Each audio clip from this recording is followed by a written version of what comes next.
Julien Audoul est dans ce studio, bonjour. Bonjour. Député Rassemblement National de Lyon, porte-parole du RN. Le RN qui sera reçu lundi à l'Elysée. Pour dire quoi, Emmanuel Macron ?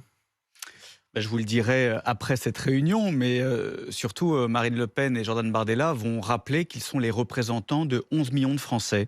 11 millions de Français qui ne sont pas des sous-citoyens, qui ne sont pas des citoyens de seconde zone, qui entendent être respectés, qui en ont assez d'être méprisés par un président de la République et par un pouvoir qui ont considéré que le vote des législatives n'avait pas existé. Donc ces 11 millions de Français qui, je le rappelle, sont la première force politique de ce pays. Nous sommes arrivés en tête en nombre de voix, tête en nombre de députés à l'Assemblée nationale. Nous sommes le premier groupe de l'Assemblée nationale. Donc on ne peut pas faire sans le Rassemblement national et sans ces 11 millions de Français.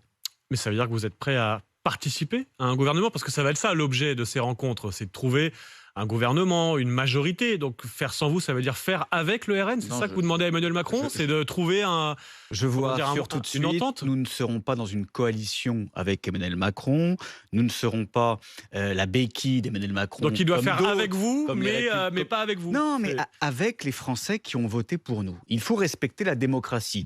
Nous assistons depuis le 7 juillet dernier, depuis le second tour des législatives, à une opération de manipulation, d'enfumage, comme si le vote n'avait pas eu lieu. Comme si les Français qui sont exprimés, notamment pour les candidats du Rassemblement national, pour les députés du Rassemblement national, n'avaient pas voix au chapitre. Tout ça est profondément choquant, antidémocratique, anti-républicain. Nous avons été exclus des postes à responsabilité à l'Assemblée nationale, avec la bénédiction de l'extrême gauche et la bénédiction de la Macronie. Et aujourd'hui, alors que des millions de Français attendent un changement de politique, attendent de la valorisation de le pouvoir d'achat, attendent la restauration de l'ordre et de la sécurité, on fait comme si de rien n'était. Voilà, tout ça est profondément choquant et nous le disons, tout ça ne peut pas tenir. Vous le dites ce matin, mais depuis quelques semaines, c'est un peu silence radio au RN. On a vu beaucoup la gauche cet été, on a vu Lucie Castet faire campagne pour Matignon. Il est où Jordan Bardella ? On a vu le cirque Lucie Castet, effectivement, la représentation, le Tour de France d'une personne qui n'incarne rien. Je rappelle que nous ne décidons pas des vacances parlementaires. Nous aurions aimé justement pouvoir travailler cet été sur des textes qui vont dans le sens des intérêts des Français, des urgences sociales, parce que je rappelle qu'au-delà des Jeux Olympiques, il y a la précarité, il y a l'insécurité, il y a l'immigration, il y a des problématiques qui sont dans le quotidien des Français. Ça n'a pas été le cas malheureusement. Nous perdons beaucoup de temps pour améliorer la vie de nos concitoyens et nous souhaitons effectivement nous mettre au travail et nous serons au travail pour porter la voix des Français et surtout pour défendre leurs intérêts. Alors vous avez acté la défaite du Rassemblement national aux législatives. Jordan Bardella n'ira pas à Matignon. Tout à l'heure, Olivier nous a appelé de Lyon, votre département. Olivier nous a dit... Très beau département de Lyon. Olivier nous a dit, moi j'ai voté RN aux législatives. Maintenant j'ai compris que Jordan Bardella n'irait pas à Matignon. Moi je souhaite qu'Emmanuel Macron nomme Lucie Castet pour qu'elle se prenne une motion de censure quelque part. Aller au bout de la logique du nouveau Front populaire. Est-ce que c'est ce que vous souhaitez aussi à l'issue de ces consultations ? En tout cas, c'est ce qui se passera si M. Macron nomme un gouvernement dans lequel figureraient des membres de l'extrême gauche, qu'ils soient de la France insoumise, des écologistes. Effectivement, une motion de censure serait immédiatement déposée pour faire tomber ce gouvernement, parce que nous les jugeons dangereux. En attendant, il faut bien gouverner là pendant un an. On va rappeler qu'il ne peut pas y avoir de nouvelles dissolutions avant juin 2025.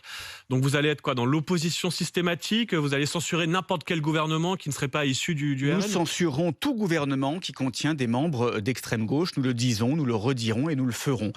Pour autant, nous appliquerons la politique que nous menons depuis 2022, c'est-à-dire le pragmatisme. Notre seule boussole, c'est l'intérêt de la France et des Français. Quel que soit le texte qui sera déposé, quelle que soit l'origine de ce texte, qu'il vienne de la Macronie, qu'il vienne des Républicains ou d'autres, si ça va dans le sens de l'intérêt de la France et des Français, nous le voterons. Si c'est néfaste, nocif pour les Français, nous nous y opposerons catégoriquement. C'est aussi simple que ça. Nous ne sommes pas sectaires. Nous voyons qu'une seule chose, l'intérêt de notre pays. Mais ça va être compliqué d'exister tout simplement pour le Rassemblement national dans les mois qui viennent. J'ai dit cet été, au contraire. Jordan Bardella a été très peu présent, Marine Le Pen aussi. Et puis le mois de septembre va être particulier. Marine Le Pen sera jugée à partir du 30 septembre pour des soupçons de détournement de fonds au Parlement européen. 27 prévenus en tout dans ce procès vont comparaître, dont vous. Le procès va durer jusqu'au 27 novembre. Est-ce qu'il y a un petit côté, on va faire le dos rond, on attend que ça passe, vous allez un peu disparaître des radars là pendant quelques mois? Non, on ne fait pas disparaître 143 députés, on ne fait pas disparaître 11 millions d'électeurs. Nous sommes incontournables à l'Assemblée nationale. C'est-à-dire que rien ne peut passer sans les voix du Rassemblement national. Rien ne peut se faire ou se défaire sans les voix du Rassemblement national. Donc il faut que le prochain gouvernement en tienne compte, il faut que l'ex-majorité présidentielle en tienne compte. Julien Audoul, vous n'avez pas la majorité absolue. Il y a beaucoup de textes qui peuvent être votés sans les voix du Rassemblement national. C'est pas impossible de faire passer des lois sans les voix. Nous sommes le premier groupe de l'Assemblée nationale. Et vous le savez, encore une fois, compte tenu de la configuration et des rapports de force de cette Assemblée nationale inédite, effectivement, on ne peut pas faire sans le Rassemblement national. Mais vous n'avez pas d'alliés et on peut faire passer nous avons des alliés.